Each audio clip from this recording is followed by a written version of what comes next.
satisfação em mais uma vez estar com vocês essa noite. Agradecer o tempo que temos tido com os irmãos. A gente se prepara para umas conferências, mas a gente recebe primeiro do Senhor a sua palavra, né, que é transmitida, falando aos nossos corações, para que depois chegue também aos irmãos. Antes da mensagem, eu gostaria rapidamente de agradecer mais uma vez ao corpo docente e discentes do seminário pela oportunidade. Agradecer também aos meus sogros, pastor Jair e dona Marga, os meus pais, Marivaldo e Elizabeth. A gente, desde o início do mês, estávamos tendo alguns problemas de saúde e eu precisava fazer alguns ajustes, né, nas mensagens para adaptar a questão dos seminaristas, né, foi uma grande ajuda deles no cuidado em nos acolher. A minha esposa também, pelo auxílio do ministério, também por cuidado lá, cuidar das crianças e ter segurado a barra aí nesses dias. A nossa igreja local, a Igreja Batista Regular da Ilha do Governador, por nos permitir sermos ensinados a ensinar. E essas pregações são frutos também das exposições que fiz há alguns anos lá. Então não é algo novo. Então, o que temos para realizar, a gente começa por lá, né? Então, se tem um trabalho de mestrado, a gente sempre prioriza começar algo com a igreja local antes de entregar aos nossos professores. Agradecer pelo tempo que tivemos e a edificação também na pregação do pastor Enio. Eu vi pontos cegos em mim que eu preciso mudar e agradeço pelas conversas também. Como o pastor Eduardo bem falou, a gente está no Rio há 11 anos, no ministério local da igreja, e Deus tem nos sustentado por esses tempos, né? A gente entende que 11 anos não é um tempo normal, né, para se ficar na mesma igreja. Nós não somos os melhores, Deus tem nos usado, tem nos assegurado a permanecer naquele ministério. E da mesma forma como o pastoreio, né, eu também estou a caminho, né, se Deus permitir, do Ministério da Capelania no Exército Brasileiro. Então, no final do ano passado, eu iniciei o processo. Estou dependendo da decisão de um general. Então, se vocês puderem colocar na coração de vocês, né, se puder jejuar também, o pastor já é demais, mas só ore, se for a vontade do Senhor, se o Senhor permitir também, né, administrarmos esse ministério juntamente com o da igreja local. Rapidamente, um resumo. Os temas em Filipenses são o triunfar sobre as circunstâncias e o viver feliz de forma harmoniosamente juntos. Eu selecionei 4 textos que eu achei essenciais, ou os principais em Filipenses, para meditarmos com os irmãos nesses dias. O primeiro deles, em Filipenses 1, de 19 a 26, fizemos uma reflexão de como a vida deve ser vivida a partir da perspectiva da prisão do apóstolo Paulo.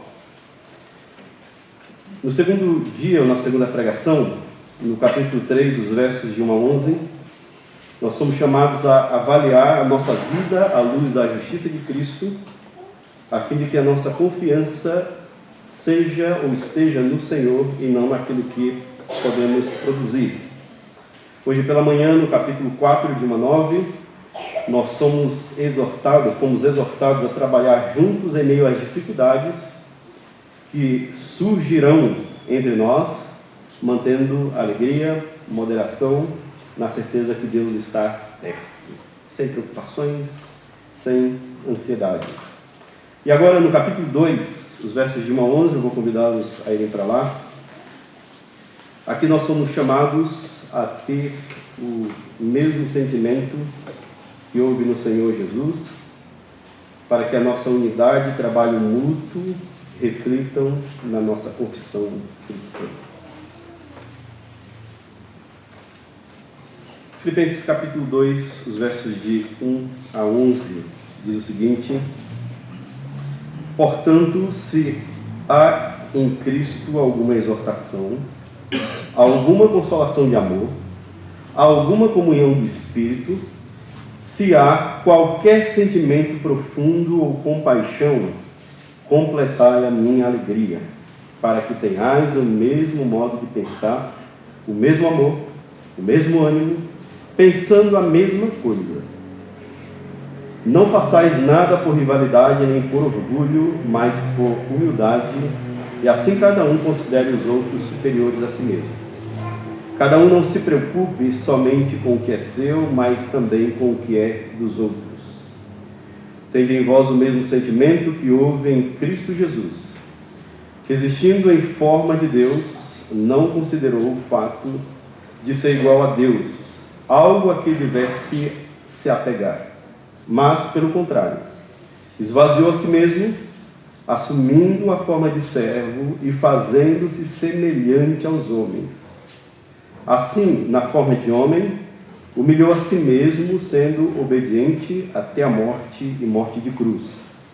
Por isso, Deus também o exaltou com soberania e lhe deu um nome que está acima de qualquer outro nome, para que ao nome de Jesus se dobre todo o joelho dos que estão nos céus, na terra e debaixo da terra, e toda a língua confesse que Jesus Cristo é o Senhor, para a glória de Deus Pai. Vamos orar. Senhor, nós te louvamos por esse momento e queremos, mais uma vez, rogar ao Senhor que o Teu Espírito nos dirija, iluminando a mente e o coração, para entendermos a Tua Palavra, para praticarmos, e faça, ó Deus, grandes coisas no nosso meio. Pedimos por nossas igrejas, tanto aqui na região, espalhadas também, os ministérios dos pastores. Nos abençoe, abençoe o Teu povo, assim oramos, agradecidos, em nome de Jesus. Amém. Amém. Meus irmãos, a vida cristã, sobretudo a vida ministerial, é uma vida com uma espécie, de rebaixamento. Recentemente eu estava no acampamento de Sorocaba e conversei com alguns jovens sobre o ministério, E eu falei que, apesar dos privilégios, o ministério não nos garante um melhoramento de vida no aspecto material. Então, nem todo mundo financeiramente serão bem-sucedidos ao entrar no ministério.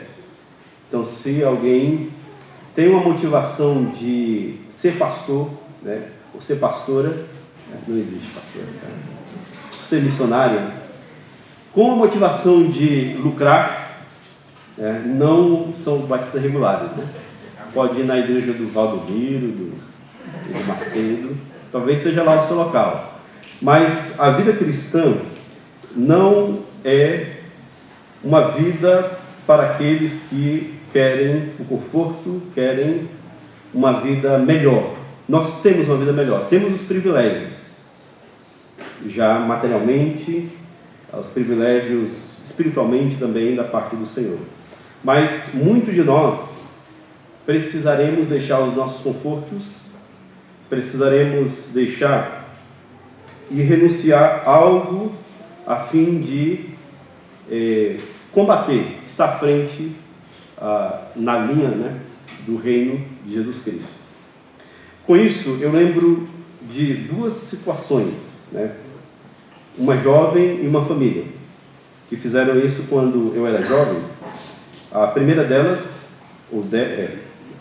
é uma irmã chamada Dila Edileuza. Quando eu tinha meus 18, 19 anos, ela estava passando pelo Acre, porque era a rota do caminho de missões. Então ela era uma jovem solteira, talvez entre os 26 e 28 anos, era do Rio Grande do Norte, e o lugar de trabalho dela, onde ela fazia missões, era no Vale do Javari. Você me pergunta, onde é que é isso, Eu tive que procurar no mapa, Ela tinha que ir até praticamente a última cidade do Acre, que é Mansulina, e aí demorava horas, possivelmente dias, e ela fazia, se eu não me engano, era 1 ou 2 caminhadas no meio da selva. E aquilo me questionou, né? Eu disse, como é que alguém jovem, com energia, consegue fazer isso, né? E são os rebaixamentos, né, que Deus chama essas pessoas. A outra família é a família Amorim, pastor Divino e sua família, Maria e Natanael. Eu lembro que quando jovem, a nossa igreja entrou na campanha 1 mais 1 é igual a 4. Era isso? 1 mais 1 é igual a 4. Essa soma não bate, né? Era o nosso dinheiro com o dólar americano. Ia dar esse valor. E há um tempo atrás eu estive na casa dele com a minha família e eu perguntei como foi o início, como foi a situação de encarar uma outra cultura em Moçambique, né? E vocês podem conversar, os seminaristas também, eles sofreram porque deixar o Brasil para uma outra cultura em um país, né, inferior financeiramente, politicamente, socialmente, espiritualmente, semelhante ao nosso, e com um filho pequeno, é algo desafiador. E aquilo me chamou a atenção também, como adolescente, e depois jovem, agora como pastor, porque eu não sei se eu teria coragem de ir à África, ou de ir no meio da mata, no Vale do Javari, como aquela moça faria. Mesmo que os trabalhos deles são louváveis, nobres, eles não se comparam ao que Cristo fez. E é nessa perspectiva que Paulo nos convoca a enxergar algo extraordinário no ministério do Senhor Jesus Cristo, que se rebaixou, sendo Deus, a ponto de se tornar homem. Como eu disse, então, Filipenses 2 nos chama a ter o mesmo sentimento que houve no Senhor, para que a nossa unidade e trabalho mútuo reflitam na nossa confissão. Note nos 4 primeiros versos, 5 primeiros versos, aqui nós somos chamados a manter a unidade. Nesse texto, principalmente o capítulo 2, o capítulo 2 inteiro de Filipenses, ele é trabalhado com uma forma de paralelismo quiástico, uma espécie de X. Você pode dividir assim, o que Jesus fez por nós, e aí, o que Jesus fez por nós, e o que nós devemos fazer. Seria mais ou menos essa forma que Paulo divide esse texto.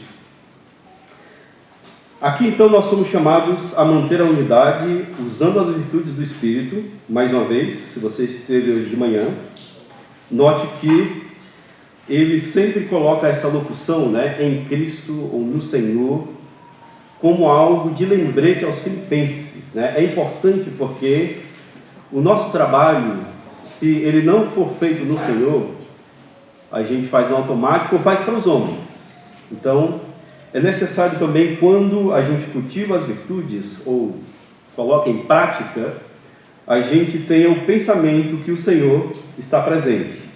Então ele menciona primeiro se há alguma exortação em Cristo, e a ideia é literalmente você aconselhar e encorajar.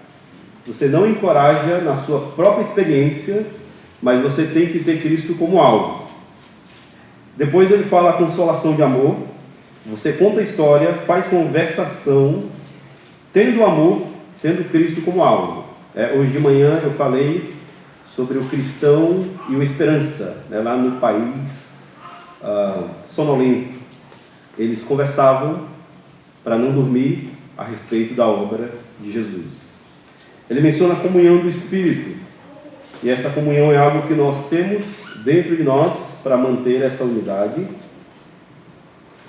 O final do verso 1, se tem qualquer sentimento profundo ou compaixão, talvez na sua versão esteja entranhados afetos de misericórdia. É a ideia antiga que os nossos sentimentos estão colocados, né, no nosso ventre. Talvez seja aí o friozinho na barriga, ou, sei lá, dá um nervosismo, né, você tem que ir no banheiro. Alguma forma, os sentimentos começam a se expressar aqui. E aí, Paulo nos leva aqui que as nossas afeições precisam ser feitas de forma carinhosa, né? Seja feita com misericórdia, para que o nosso servir seja um servir correto diante do Senhor. No verso 2, ele cita ainda nessa unidade que nós temos que manter uma lealdade comum. Paulo mais uma vez cita para completar a sua alegria, para que tenha o mesmo modo de pensar, o mesmo ânimo, o mesmo amor e pensando a mesma coisa. A gente vai tentar lidar com essa palavra pensar no verso 2 e ela vai aparecer de novo no verso 5. O verso 2, né, o pensar, que é frônesis, é você meditar, é você ter uma disposição mental, um sentimento. No verso 2 aparece como verbo, e no verso 5, né, verbo de ação, e no verso 5 aparece como um comando. Então, esse sentimento deve fazer parte de nós, para que haja unidade, haja apoio entre nós. E aí Paulo diz que a nossa alma deve ser unida. Então, enquanto nós praticamos as virtudes do Espírito, aquilo que recebemos do Senhor, nós mantemos uma lealdade e ao mesmo tempo mantemos humildade, que é o que ele fala a partir do verso 3, que ninguém faça nada por rivalidade, nem por orgulho, mas por humildade, assim cada um considere os outros superiores a si mesmo. Eu imagino que quando essa carta estava sendo lida em Filipos, a Evódia e Sinti, que elas se tocaram. Elas falaram, acho que Paulo está falando para a gente, hein? Ele está dando uma indireta, e aí quando o pastor lê o capítulo 4, somos nós mesmos. Aqui, irmãos, é um chamado para que nós tenhamos cautela em nossa vida cristã, e a exortação é que nenhum tipo de partidarismo ou uma ambição egoísta domine os nossos corações e domine também as nossas congregações. Então, a vanglória ou orgulho seria a presunção vazia, é o egoísmo puro, é o meu, minha, né? Sou eu, não é teu, mas é meu. E aí, como crianças, nós brigamos e nos dividimos. A recomendação positiva de Paulo é que é com humildade que nós devemos tratar e viver. E aqui se torna algo difícil porque não é você que avalia a sua própria humildade. Se você diz, eu sou muito humilde, esquece. Nossa, eu sou um poço de humildade. Não dá. Provérbio diz que seja outros que te louvem, né, e não seus próprios lábios. Então, a humildade diz respeito a uma compreensão ou a um pensamento, e muitas vezes é voltado para o escárnio ou você estando numa inferioridade. Agora, como é que a gente pratica isso? Lembra quem é Deus, onde Ele está, e lembra quem é você. Se coloque no seu lugar. Mas eu sou doutor. Independente. A Igreja de Cristo, né, e principalmente a nossa forma batista, ela nos ajuda muito a não termos cargos sobressaindo. Então, assim, não tem o clero e nem os leigos. Todo mundo é igual diante de Cristo. Se você tem graduação, pós-graduação, mestrado, doutorado, pós-doutorado, eu não sei o que vem depois do pós-doutorado, pós-doutorado, você é uma pessoa normal. Mas ele não sabe ler. Ele não sabe fazer isso. Trate normalmente. Então o chamado é que a gente consiga enxergar, olhar um no olho do outro e tratar como irmãos.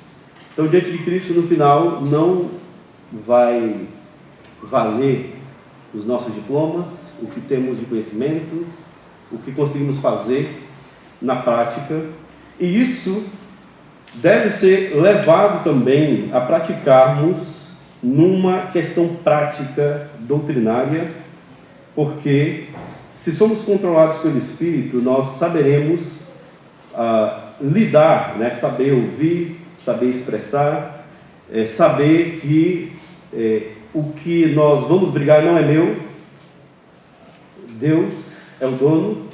A gente precisa, de certa forma, lidar corretamente com as disputas para termos certeza de que é o Senhor que nos influencia, é o Senhor que nos ajuda a lidar com cada uma delas.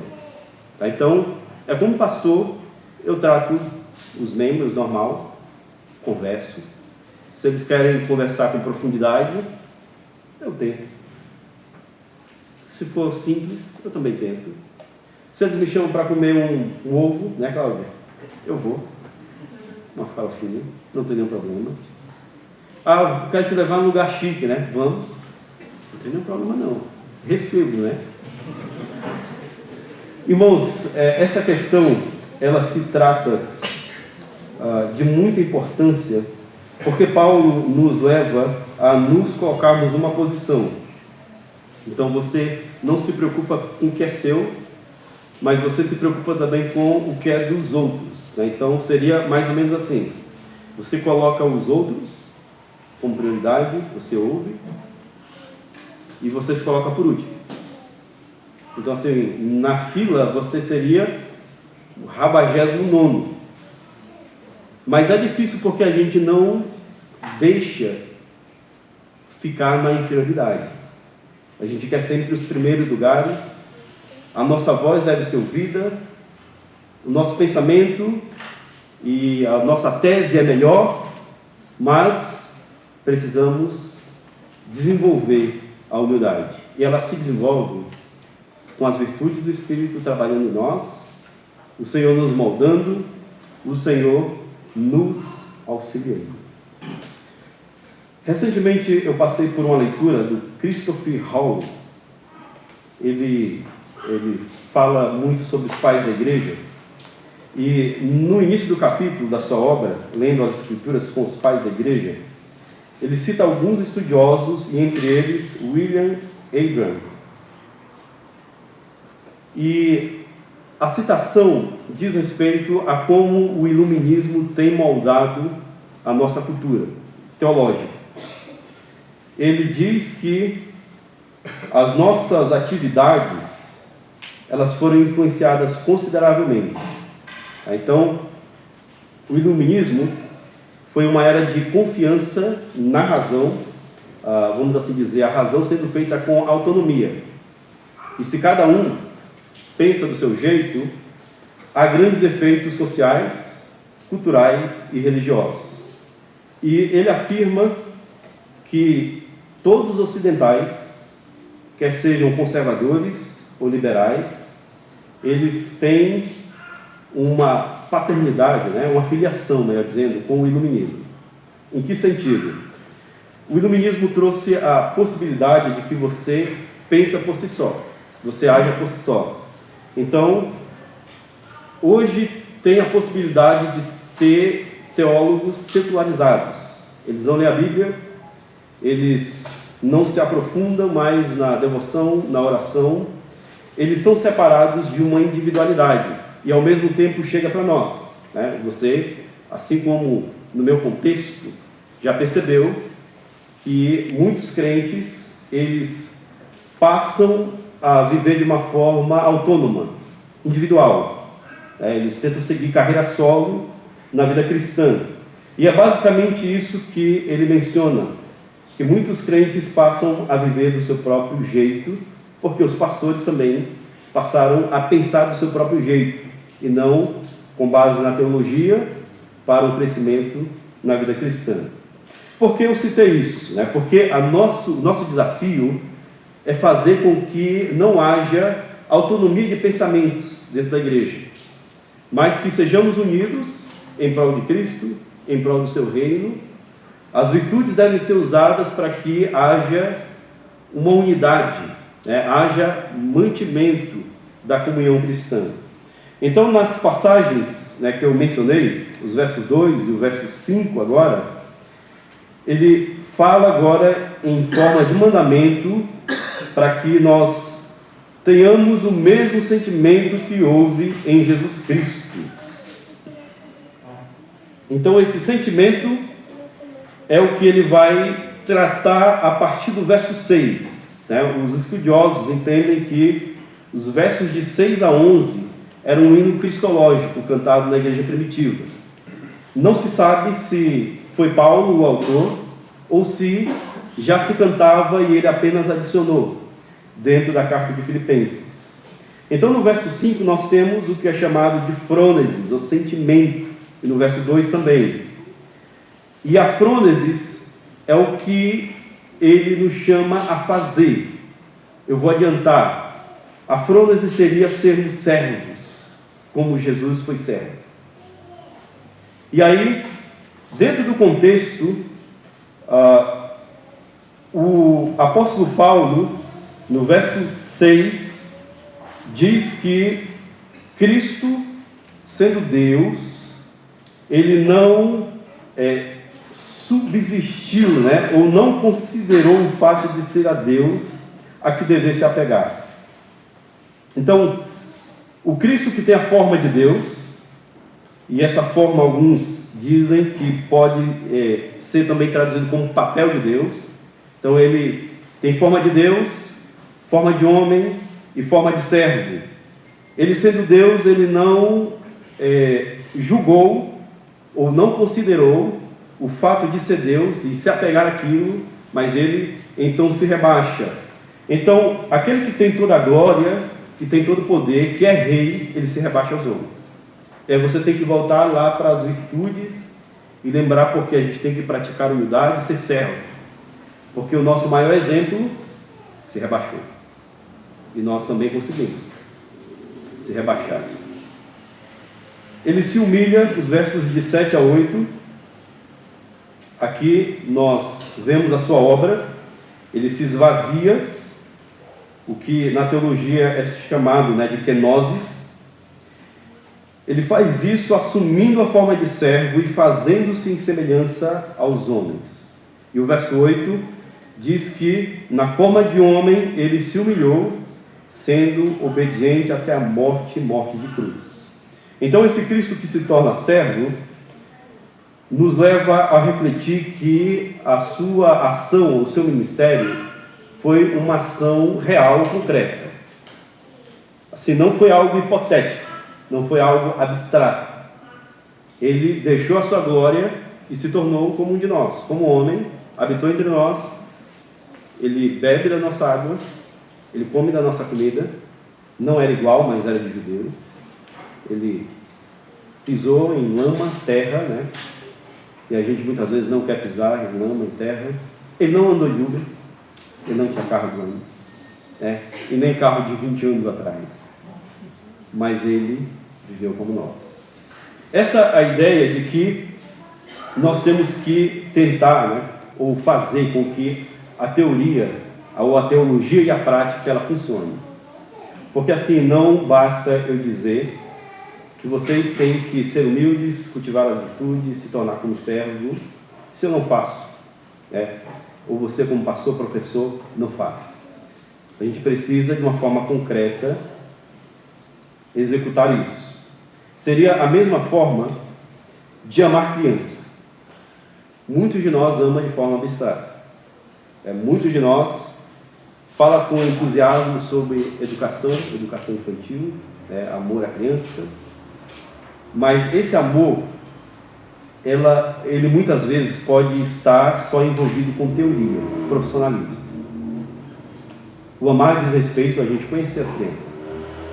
A gente se rebaixar muitas vezes, parar o nosso tempo, brincar. educar, né, se você é pai, assim como eu, mas você precisa, de certa forma, ter um contato próximo com ela.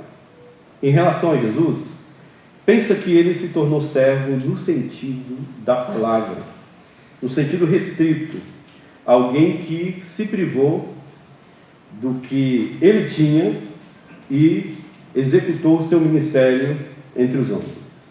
Nos evangelhos nós lemos que ele vive como homem, em alguns momentos, há lampejos, né, da sua glória. Essa parte tem muita discussão na história da igreja, e eu creio que muitos irmãos já estudaram, mas houve uma época que Ario, que era um bispo, ele propôs a teoria do subordinacionismo, que seria a ideia de que Cristo, que está subordinado a Deus Pai, ele se trata de uma criatura menor. Só que assim, é uma teoria que durou anos. Eu li recentemente que Atanásio brigou, né, lutou quase 50 anos com Ario sobre essa teoria, e ela foi de grande influência na história da igreja. No ano 321, no Concílio de Nicéia, há o chamado, né, para que os bispos discutam a questão ariana, e lá eles afirmaram que Cristo era homoousios, ou consubstancial, da mesma substância. É o mesmo que Deus, é Deus de Deus. Os discípulos de Ario, eles mudaram uma letra. Não é homoousios, mas é homoiousios. Ele tem uma aparência de Deus. Isso se alastrou na história da igreja. Tanto que, chegando, né, depois do concílio de Constantinopla, um homem chamado Eutiques, né, um bispo, tá? A linguagem do Sul, tá? Eutiques. Ele tinha uma teoria que era a seguinte: se você pega na ponta do dedo um pouco de vinho e joga no oceano, há uma mistura de água com vinho. E ele diz que, da mesma forma, as naturezas, né, de Jesus Cristo. Então, a natureza divina, ela sobressai a natureza humana, né, a natureza de carne. E, mais uma vez, no Concílio de Calcedônia, foi condenado aí essa teoria de Eutiques, e eles fizeram, né, ou disseram que a divisão, ou não há divisão na natureza de Cristo, não há confusão, ela é una. Ele é 100% Deus e 100% homem, né? Deus de Deus. Então, nesse autoesvaziamento, nós devemos entender que ele é Deus e ele também é homem. Ele precisava ser Deus e homem para ser o nosso substituto, mas ele se torna servo, né? E aí a gente tem muito tempo, né, de vida, se Deus permitir, para discutir e desenvolver isso, mas nós não temos hoje. E ele se manifesta como servo para nos dar o grande exemplo de como deve ser a nossa prática cristã. Em Belém, quando ele entra nessa união permanente com a humanidade, ele faz sem volta. Então, quando conhecermos Cristo futuramente, a gente vai conhecer Cristo como homem, o Deus homem. Nós estaremos para sempre diante dele, ele mantendo a comunhão conosco. Esse é o autoesvaziamento de Deus. O Deus que se torna homem e se humilha. Você percebe a linguagem de Paulo? A humilhação está em sermos, ou em ser homem, né? Como é que, se a humilhação é em ser homem, e os homens querem ser Deus, né? Os homens querem ter um rei no umbigo e querem sobressair, empinar, né, o nariz e destratar os outros. Paulo nos leva a pensar que o sentimento de Cristo é o sentimento de servo. E é esse sentimento que deve tomar os nossos corações. Nós cantamos aqui vários hinos sobre ser servo, sobre permanecer, né, e fazer para o Senhor, de que não há fim mais nobre, né? Eu gosto muito desse final desse hino. Não há fim mais nobre, nem algo maior. E ele falou para os seus discípulos, né, que estavam brigando, por uma cadeira lá no reino, o que quer ser maior deve ser servo. Se você quer um lugar, você tem que aprender a ser servo. Vamos correr aqui. Os versos de 9 a 11, o apóstolo Paulo relembra que Cristo recebe agora toda a honra, e essa honra se dá justamente pela exaltação do Senhor. Nessa parte do hino, note que ele menciona no verso 9 que Deus o exalta de maneira soberana. O verso 10, todo joelho se dobra ou se dobrará na terra e no céu ao nome de Cristo. E o verso 11, toda língua confesse que Jesus Cristo é Senhor, para a honra e glória de Deus Pai. Então, há certa forma aqui de reverência que nós devemos ter pela pessoa de Jesus, de saber quem Ele é. E essa é a confissão, né, que devemos relembrar e fazer constantemente. Jesus Cristo é o Senhor. Eu quero rapidamente falar um pouco dessa confissão para a gente ir para o encerramento. Essa confissão, irmãos, ela relembra a pessoa humana de Jesus. Paulo cita o nome dele, Jesus, que é aquele que salva, o Josué, né, do hebraico. A lembrança de que ele foi homem comum. Lembra que quando Gabriel foi dar a mensagem a Maria, em Lucas 1:26, ele diz que ela deveria dar um nome, né, ao menino, e ele se chamaria Jesus, porque salvaria o seu povo dos seus pecados.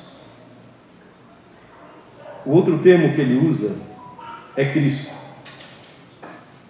A notícia também do anjo, em Lucas 2, 10 e 11, eis que vos trago boa nova de grande alegria, que o será para todo o povo, é que hoje na cidade de Davi nasceu o Salvador, que é Cristo, ungido, aquele que tem uma obra, algo a desempenhar, algo específico da parte de Deus.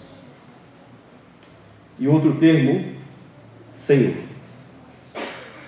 Esse termo é um termo que eu gostaria de dar atenção, porque vocês sabem, na introdução, eu disse que Filipos era uma pequena Roma, tinha os mesmos direitos e privilégios de Roma.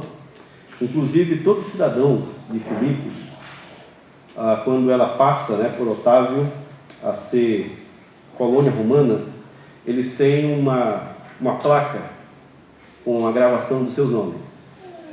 Então, no Império, o que era predominante na expressão popular é dizer Kaiser Kyrios, César é Senhor. Era adoração, o culto ao imperador, era essa confissão. No avanço do Evangelho, essa confissão ela muda. Não é mais César, mas Cristo, Jesus Cristo. Jesus Christus Kyrios, Jesus Cristo é o Senhor. Só que pensa assim, fazer essa confissão naquele contexto é você, na linguagem hoje, né, de internet, virar estampa de camisa. Você estava em maus lençóis. Dizer Cristo é Senhor é ir contra ao imperador, é ir contra a cultura romana, é ir contra os outros deuses, é você seguir em outro caminho e você provavelmente seria perseguido ou seria morto. Então, dizer que Cristo é Senhor é dizer que Ele é Rei, Ele é soberano, Ele é ser autoexistente. No Antigo Testamento, essa expressão Senhor, Antigo Testamento, ela ocorre mais de 8.000 vezes. Se você notar, muitas vezes os salmos e os profetas usam nas nossas versões, né, um termo diferente para fazer essa diferenciação. Então, há sempre um S maiúsculo com o restante do nome, né? Senhor, em minúsculo, que geralmente é o título de Deus, Adonai. Então, quando a gente chama Deus de Deus, a gente está chamando Deus como um título. Mas a gente sabe que está chamando Deus pelo nome, né? É a mesma coisa assim de professor ou pastor. A gente acaba não tendo mais nome. Eu, principalmente, por ter um nome difícil, o pastor. Pastor. Ou professor. Mas o meu nome é Fanilson. E aí tem uma outra identificação, que é o nome Senhor em caixa alta, que é Javé, o Yavé. E há essa diferenciação porque os israelitas, eles tinham cuidado para não pronunciar o nome de Deus em vão e não, vamos assim dizer, infringir o mandamento. Então, eles, para não pecar, usavam símbolos, usavam nomes compostos, e aí Deus era retratado dessa maneira, ou identificado por eles dessa maneira.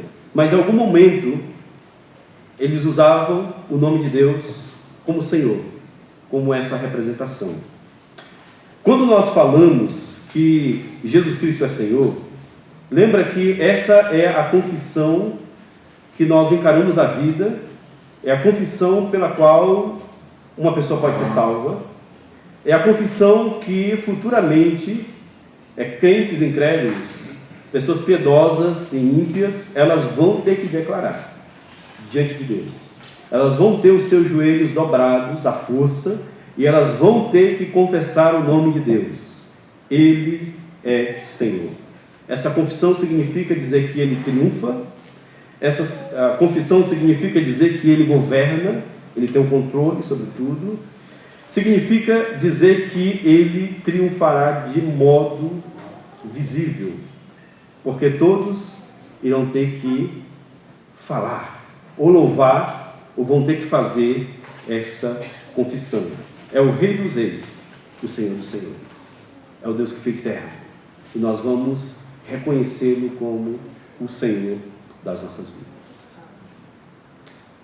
Para concluir, essa confissão é essencial para a nossa realidade cristã, porque, como eu disse, nós somos salvos através dessa confissão.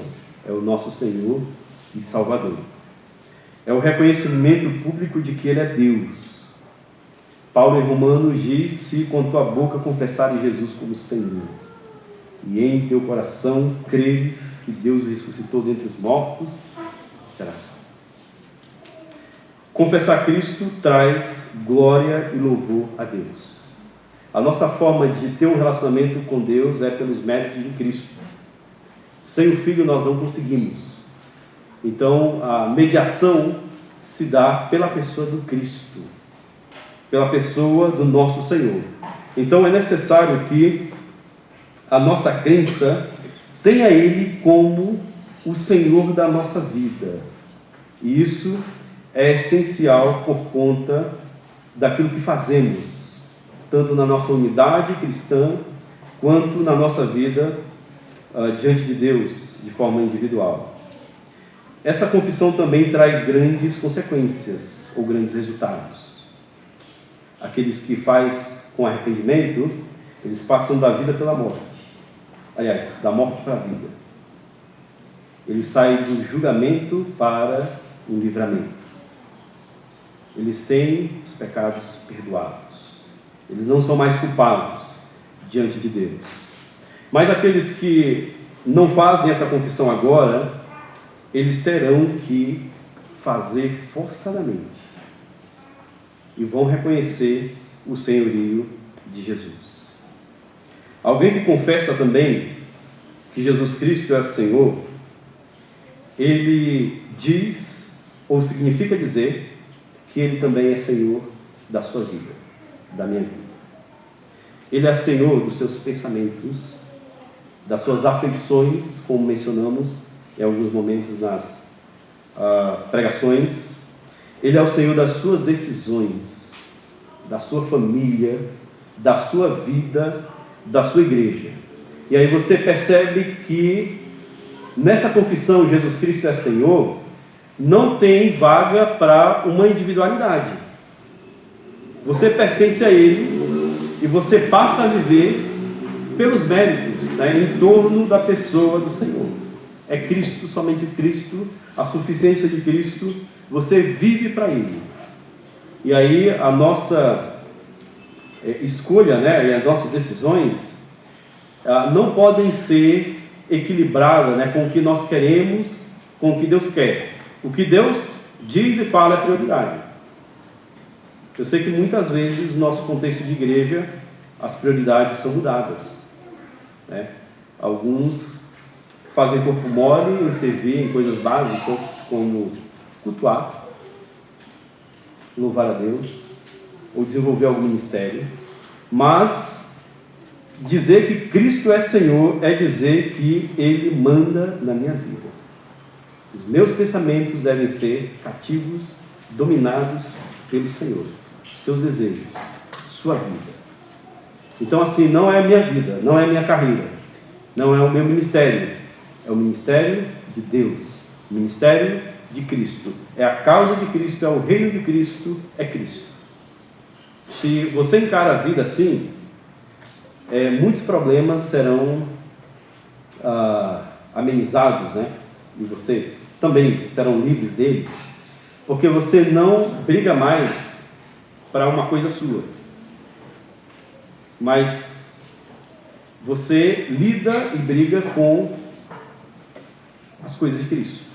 Então, quando te atingem, lembra que estão atingindo Cristo. Foi uma das dicas que um dos pastores me deu, né?